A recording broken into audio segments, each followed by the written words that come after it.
BJP নেতারা কবিরকে একটা বই উপহার দিচ্ছেন, বইয়ের নাম হইতেছে হোয়াই ভারত ম্যাটার্স। এই বইয়ের লেখককে জয়শঙ্কর। এটা কোনো নিউট্রাল উপহার না, এটা একটা ইডিওলজিক্যাল প্রিমিয়ার।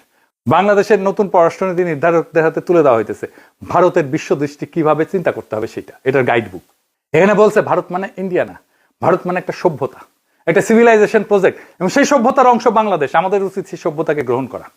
নতুন ছাত্রদের জন্য টেক্সট বুক, যে টেক্সট বুক আওয়ামী লীগও পড়ছে, মানছে। একই বৈঠকে বিজেপি নেতারা আর একটা বিষয় উঠাইছেন।